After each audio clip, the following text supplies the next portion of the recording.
آپ سے پہلے ایک صاحب یہاں سے گئے ہیں تو وہ بتایا یہ جاتا ہے کہ صرف ڈائری لے کر گئے تھے. تو سر آپ جاتے ہوئے کیا لے کر جا رہے ہیں؟ یہاں پر فجر کی نماز ادا کر کے چائے کا کپ پیتا ہوں, سوئمنگ پہ چلے جاتا ہوں, کیونکہ اس کے بغیر میرا ایک دن بھی گزارا نہیں. بختر بند گاڑیاں, جیلیں, تو کبھی سوچا کہ میں وزیر اعظم بن جاؤں گا پاکستان؟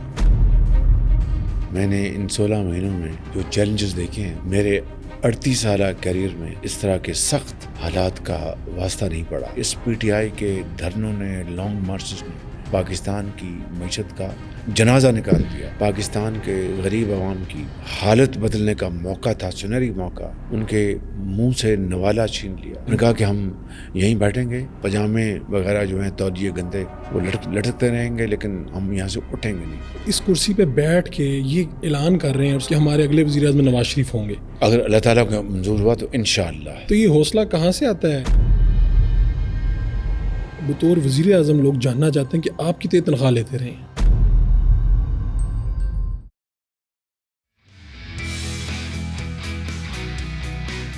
سر یہاں پہ جو تصاویر لگی ہوئی ہیں اس میں تو آپ کے بھائی کی بھی ہیں, انہوں نے 3 مرتبہ رہے ہیں, تو آپ بھی سر ریکارڈ توڑیں گے پھر؟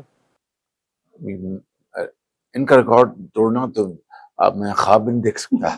سر یہ فرسٹ ٹائم ایسا ہوا ہے, میں پہلے بھی پرائم منسٹر ہاؤس آنا ہوا ہے تو یہ جو تحائف ہیں یہاں پر پڑے ہوئے ہیں, تو میرے خیال آپ نے رکھوایا سر ڈسپلے کروایا. کیا وجہ سر, لوگ تو رکھوا دیتے ہیں. سرکاری اپنا یہ میری ملکیت نہیں ہے, یہ امانت ہے.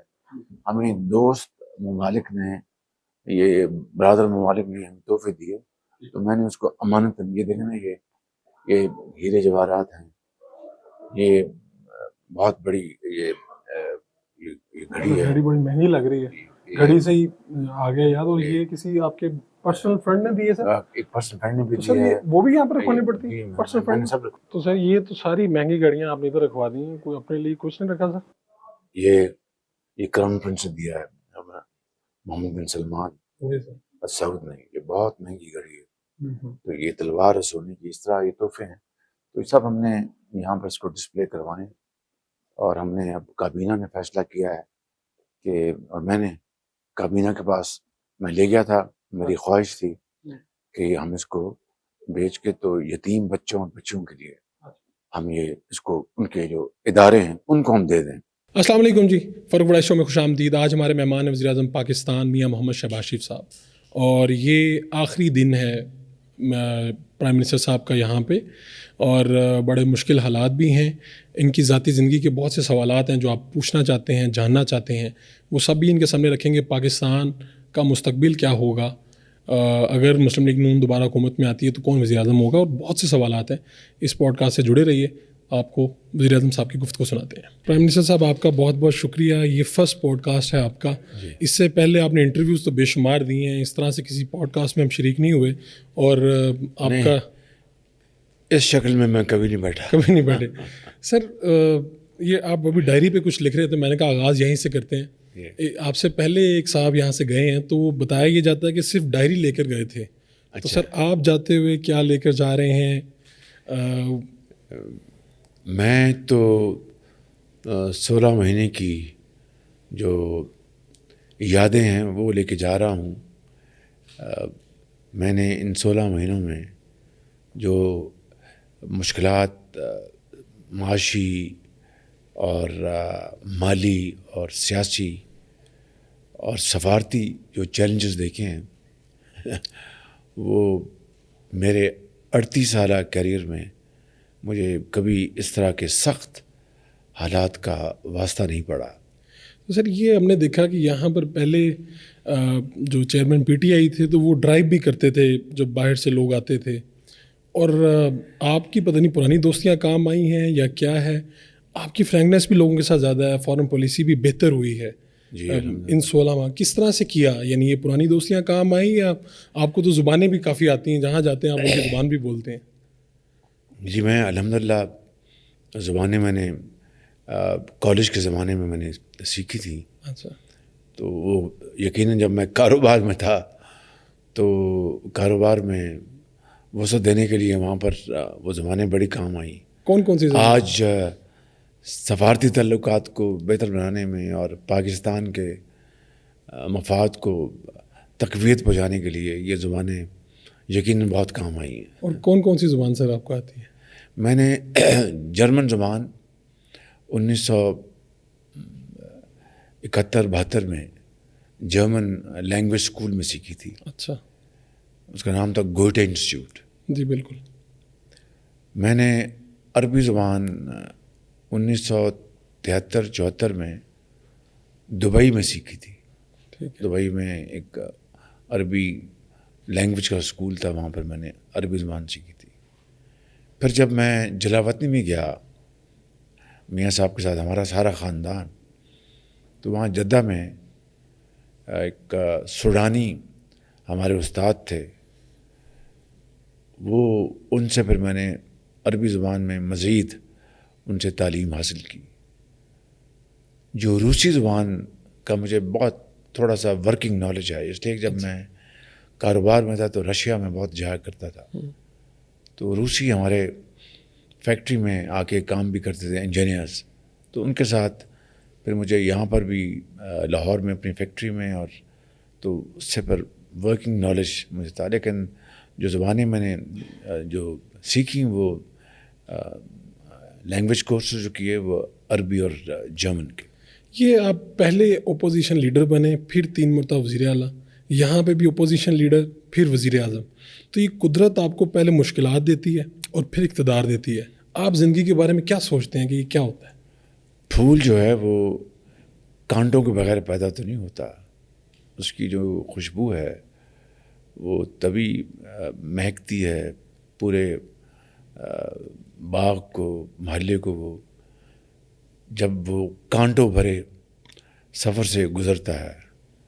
تو شاید یہی وجہ ہے کہ میں پہلے لیڈر آف دی اپوزیشن بنا, اور لیڈر آف دی اپوزیشن بننے سے پہلے میں جیل بھی گیا. تو یہ اللہ تعالیٰ کو ایسا منظور تھا. لیکن مشکلات کا سامنا کر کے صبر اور ہمت دینے والا اللہ تعالیٰ کی ذات ہے. تو ان سب کو ملا کر اگر دیکھا جائے تو اس میں سے بہت کچھ سیکھنے اور سبق حاصل کرنے کو ملتا ہے. اور میں نے یہی دیکھا, اور میرے والد محترم نے, اللہ ان کو جنت الفردوس میں جگہ عطا فرمائے, ہمیں بھائیوں کو, خاندان کے افراد کو یہی سکھایا کہ محنت کرو, محنت کرو, اللہ تعالیٰ اس کا پھل ضرور عطا فرماتا ہے. تو میں اس کو as a article of faith سمجھتا ہوں, اور زندگی میں یہی راستہ اپنایا. اللہ تعالیٰ کے فضل و کرم سے مشکلات آتی ہیں اور ہمت نہیں ہارنی چاہیے, اور راستے پر اللہ تعالیٰ پیدا کرتا ہے. بختر بند گاڑیاں, جیلیں, دھکے, بلکہ میں نے کورٹس میں خود کور کیا آپ کی پیشیوں کو. اس سب کے بعد جب آپ جیل کی رات میں جاتے تھے ادھر, تو کبھی سوچا کہ میں وزیر اعظم بن جاؤں گا پاکستان کا؟ نہیں, کبھی نہیں سوچا. یہ تو اللہ تعالیٰ کی عنایت ہے. البتہ یہ اس زمانے میں حضور اللہ تعالیٰ سے ہم دعا کرتے تھے کہ یہ وقت کٹھن ہے, مشکل ہے, ہم ناتمام خطا کار انسان ہیں, اے اللہ ہمیں ہمت دے رکھے کہ ہمارا کہیں پاؤں میں لغزش نہ آ جائے. وہ رب نے بڑا کرم کیا, چاہے وہ میاں نواز شریف صاحب ہوں, چاہے میری حقیر ذات ہو, یا میرے خاندان کے افراد, یا میری پارٹی کے افراد, سب کو رب تعالیٰ نے یہ ہمت دی. اور چونکہ یہ سب بے گناہ تھے, ان سب نے پاکستان کی بڑی خدمت کی تھی, لہٰذا رب تعالیٰ نے ان سب کو بہت ہمت عطا فرمائی, اور ہم خدا کے فضل و کرم سے سرخرو ہوئے. آپ کے جو بھائی ہیں میاں نواز شریف صاحب, آپ ابھی اس وقت وزیر اعظم ہیں, آپ کا یہ آخری دن چل رہا ہے, تقریباً آخری دن آپ کے.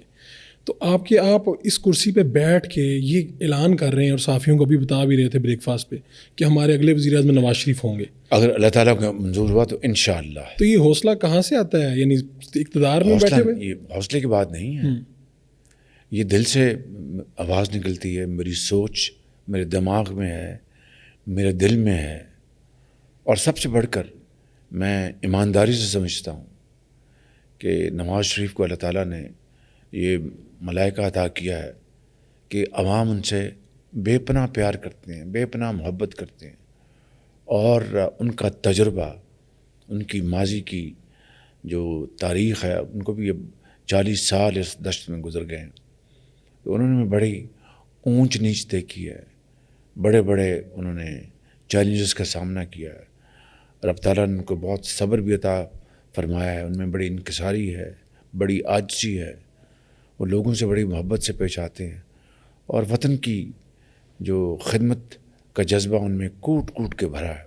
تو میں سمجھتا ہوں کہ آپ یقین کریں کہ اگر اللہ تعالیٰ موقع دے تو نواز شریف انشاءاللہ اس ملک کی تقدیر کو اپنی محنت، اپنی سچائی اور ویژن کے ذریعے اور ایک ٹیم ورک کے ذریعے بدل دیں گے انشاءاللہ۔ اس پوڈ کاسٹ کو نوجوان زیادہ دیکھیں گے، ان کا یہ جاننا ہے کہ وہ جاننا چاہتے ہیں کہ پرائم منسٹر اپنا دن کیسے گزارتے ہیں، کیا ہوتا کیا ہے یہاں پہ، کیا ہوتا ہے جہاں پہ ہم بیٹھے ہوئے ہیں یہاں پر وزیر اعظم ہاؤس میں تو ویسے ہی بہت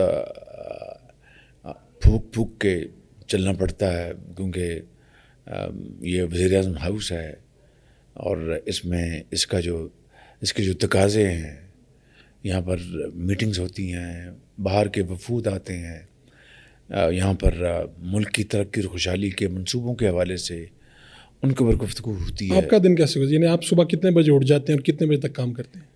میں صبح اللہ تعالیٰ توفیق عطا فرمائے فجر کی نماز ادا کر کے، تو اگر تو میں رات کو لیٹ سویا ہوں ٹھیک ہے، تو نماز ادا کر کے پھر میں 1-1.5 گھنٹہ سو جاتا ہوں۔ اگر رات کو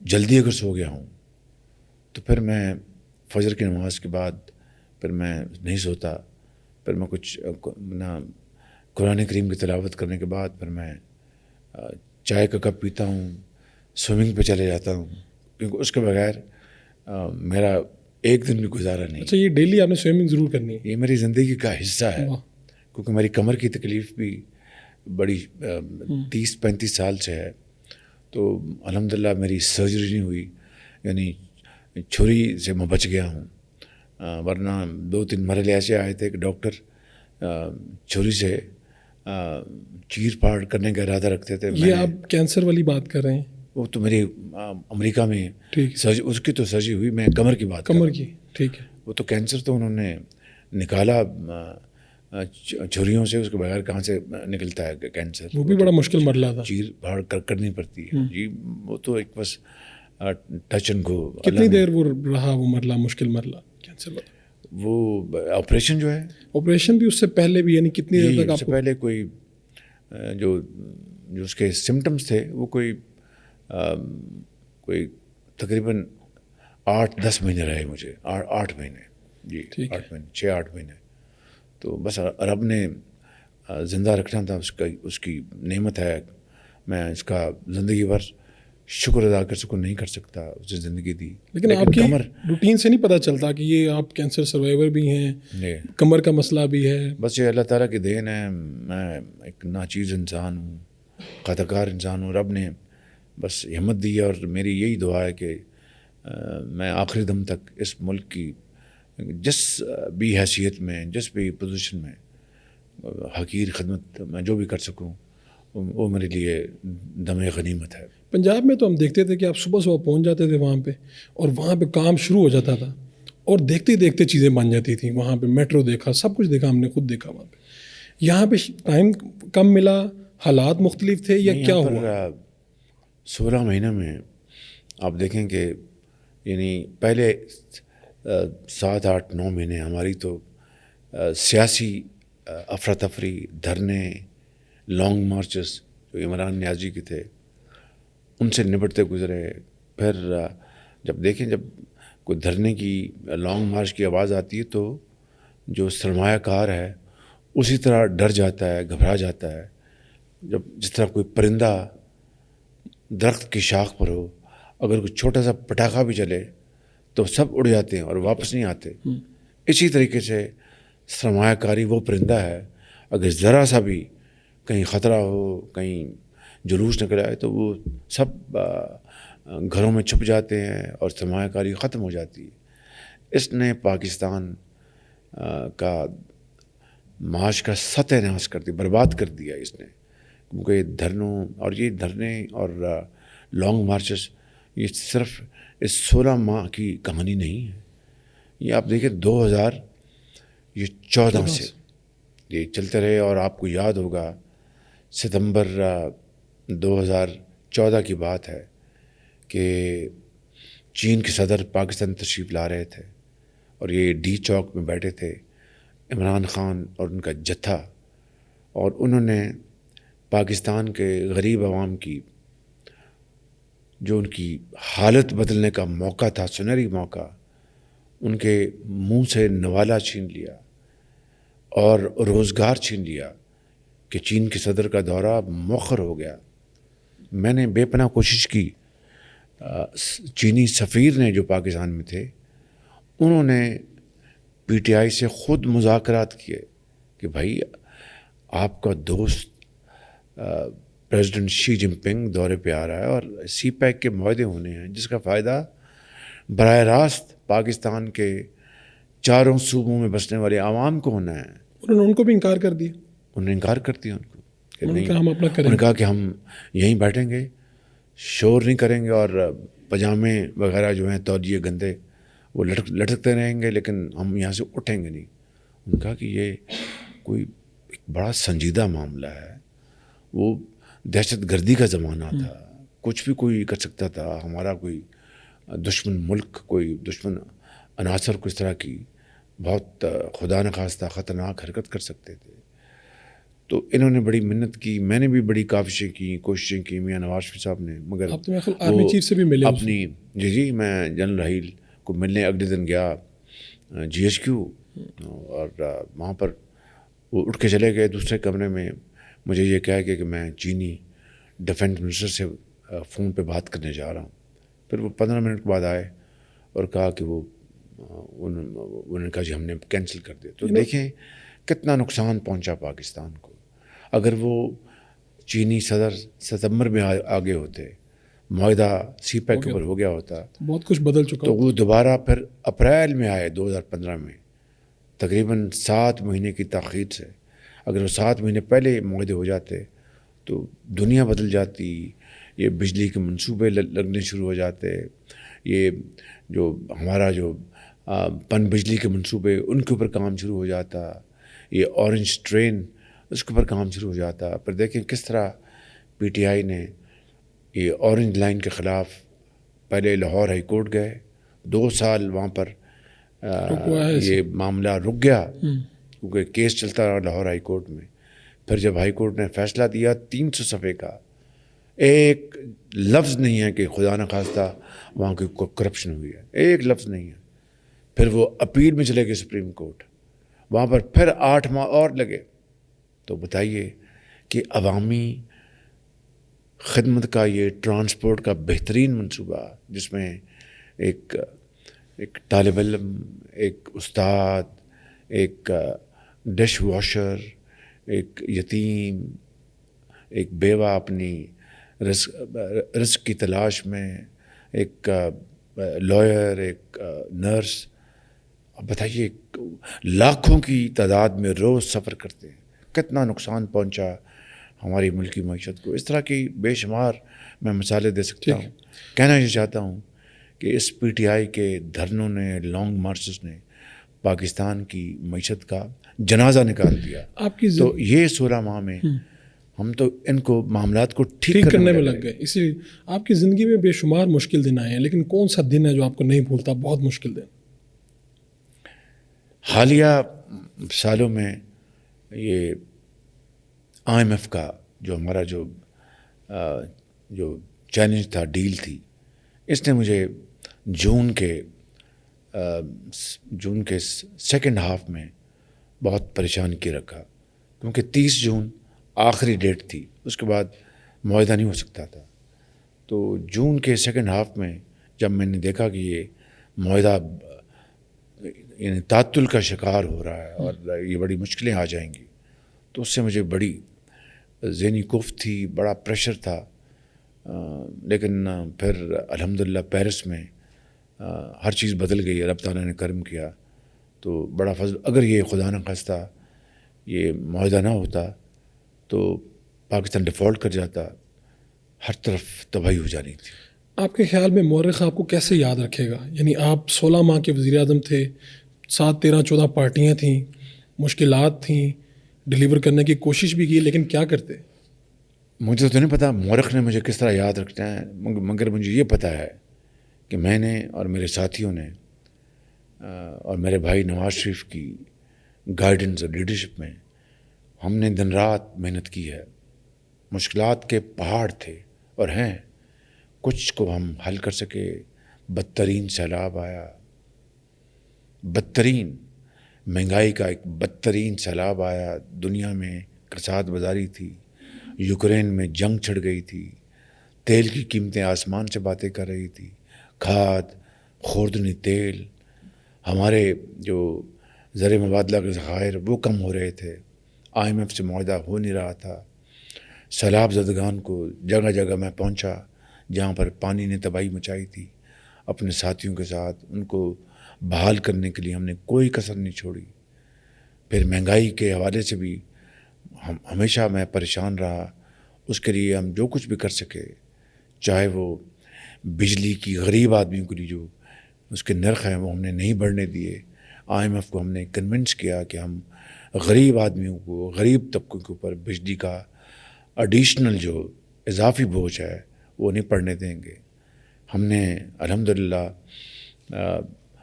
پاکستان کی تاریخ میں پہلی مرتبہ اس رمضان شریف میں جو گزرا ہے، پنجاب میں مفت آٹا بانٹا. مفت، یہ کبھی اس طرح نہیں ہوا.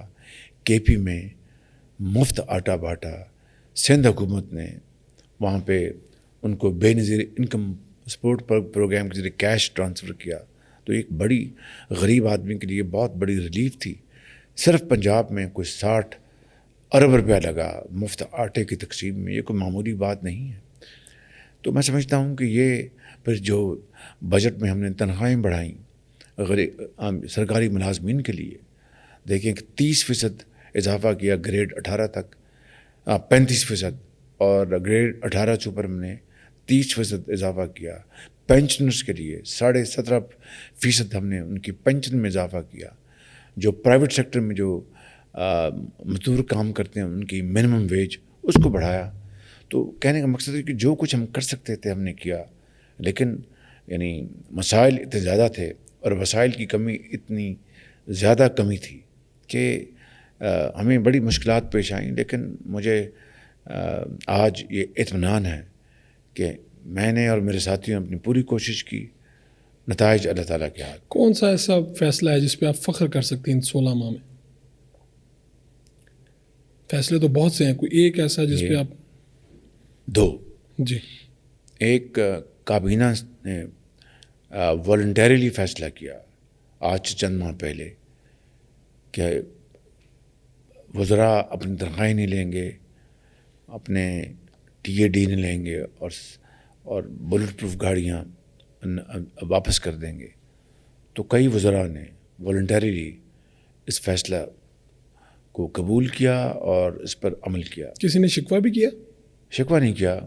کچھ لوگوں نے کہا کہ ہماری سخت نہیں ہے، ہمیں آپ اجازت دیں کہ ہم تنخواہ لیں گے. میں نے کہا بالکل ٹھیک ہے، آپ کی مرضی ہے. تو ایک چھوٹی سی ایک سیمبلنس آف میجرز آف آسٹیرٹی، یعنی سادگی اپنانے کا ایک چھوٹا سا ایک کاوش اور ایک مثال ہے. جی. اس سے کوئی دنیا پاکستان کے مسائل نہیں حل ہونے تھے، لیکن جسے کہتے ہیں کہ لیڈرشپ بائی پرسنل ایگزامپل، کہ آپ خود پہلے اپنی مثال بنائیں پھر لوگ آپ کے پیچھے لگتے ہیں. دوسرا فیصلہ میں سمجھتا ہوں کہ جس نے میرے دل میں بڑا اطمینان اور سکون ہے، یہ ابھی آپ نے جو قیمتی تحائف دیکھے ہیں جی. جو اس راہداری میں لگے ہوئے ہیں، یہ اس کی مالیت کروڑوں روپے کی ہے. پتہ نہیں 40 کروڑ ہے، 35 کروڑ ہے، 50 کروڑ ہے، 30 کروڑ ہے. یہ تو جو ایکسپرٹس وہ اس کو اسٹیمیٹ کریں گے، لیکن کروڑوں روپے کی مالیت ہے. یہ میری خواہش تھی کہ یہ یہاں پر اگر پڑے رہیں گے. ماضی میں 75 سال میں جو توشہ خانہ میں کئی قیمتی تحفے غائب ہو گئے، گم ہو گئے. میں کسی پہ الزام نہیں دے رہا، لیکن وہ یعنی کسی کے ہاتھ لگ گئے اور انہوں نے بیچ کے اپنی جیب میں ڈال دیے. تو آپ نے ڈسپلے کروا دیے یہ سارے؟ نہیں، میں نے اب فیصلہ کیا. جی. کابینہ نے میں کابینہ میں لے گیا, انہوں نے مہربانی کی. ان تمام تحائف کو ہم شفاف طریقے سے بیچیں گے, ٹھیک ہے, تمام تحائف کو, اور اس کی جو آمدن ہے وہ یتیم بچوں اور بچیوں کے جو ادارے ہیں ان کی فلاح اور بہبود, ان کی علاج معالجے, ان کی تعلیم کے لیے ان کے حوالے کریں گے. اس میں نے دیکھا کہ ایک آپ کے ذاتی دوست نے گھڑی بھی دی ہوئی ہے, کچھ میرے خیال ڈائمنڈز بھی ہیں, بڑے وہ بہت مہنگی گھڑی ہے, کروڑوں روپے کی گھڑی ہے. تو ذاتی دوست بھی جو اگر تحفہ دے تو وہ بھی رکھواتے ہیں؟ وہ سرکاری تحفہ نہیں تھا, وہ ذاتی مجھے ملا تھا, میں نے جمع کرا دیا کہ بھائی یہ ان کو جمع کرا دیا. ابھی آپ نے بات کی تو بطور وزیر اعظم لوگ جاننا چاہتے ہیں کہ آپ کتنے تنخواہ لیتے رہے ہیں؟ نہیں, میں تنخواہ نہیں لیتا. میں نے نہ بطور وزیر اعلیٰ تک کبھی تنخواہ لی, نہ بطور وزیر اعظم میں نے تنخواہ لی. بالکل کوئی تنخواہ نہیں؟ کوئی تنخواہ نہیں لیتا. وزیر اعظم جو اس کچن میں جی جو کھانا پکتا ہے میرا ذاتی, جی, وہ بھی میں سرکار سے پیسہ نہیں لیتا. میں اچھا, وہ آپ اپنی جیب سے برداشت؟ صرف سرکاری جو ضیافت ہے اس کے پیسے سرکار دیتی ہے. جب اللہ تعالیٰ نے اس قابل بنایا ہے, دیکھیں تو یہ کوئی بناوٹ کی یا کوئی پروموشن کی بات نہیں ہے. میں بڑی عاجزی سے کہتا ہوں کہ ہمیں رب نے اتنی عزت دی کہ پبلک کا فگر بنایا لوگوں کی خدمت کے لیے, تو جن کو رب نے وسائل دیے ہیں ان کو کیوں نہیں کرنا چاہیے, اور خاموشی سے کرنا چاہیے. اس کی کوئی ڈنڈورا نہیں پیٹنا چاہیے. لوگ تو یہ سوچتے ہیں کہ ایڈمنسٹریٹر کے طور پہ آپ بہت اچھا کام کرتے رہے, لیکن میں یہ سمجھتا ہوں کہ آپ تو سیاستدان بھی کمال ہیں. یعنی آپ نے اپنے بھائی کو قید سے نکلوایا, وہ آزادی دلوائی, خود آپ وزیر اعظم بنے, اپنی پارٹی کو جو جیلوں کی سلاخوں کے پیچھے تھی ان کو اقتدار میں لے کے آئے. یہ سب کیا کیسے آپ نے؟ میں نے اپنے بھائی کو قید سے نکلوایا, وہ اللہ تعالیٰ نے نکلوایا, اللہ تعالیٰ نے وسائل بنائے. وہ بیمار تھے اور بڑے شدید بیمار تھے, رب تعالیٰ نے ان کے علاج کا موقع اس کا بندوبست کیا اور ان کی زندگی لکھی تھی, تو اللہ تعالیٰ نے یہ کرم کیا. البتہ یہ کولیشن حکومت جو ہے اس کو میرا مزاج نہیں تھا, اس کو چلایا, اور شاید اس سے جو بعض لوگوں کو غلط فہمی تھی کہ میں ایڈمنسٹریٹر ہوں, یہ مخلوط حکومت چلانے سے ان کا غلط فہمی دور ہو گئی. آخری بات, زندگی کی سب سے بڑی خواہش کیا آپ کی؟ زندگی کی سب سے بڑی کہ میری قبر میں جانے سے پہلے پاکستان ایک ویلفیئر اسٹیٹ, یعنی غربت, بے روزگاری اور خاتمے کا جو سفر ہے اس طرف اگر پڑ جائے تو میں بہت مطمئن ہوں گا. بہت بہت شکریہ آپ کا. شکریہ آپ کا.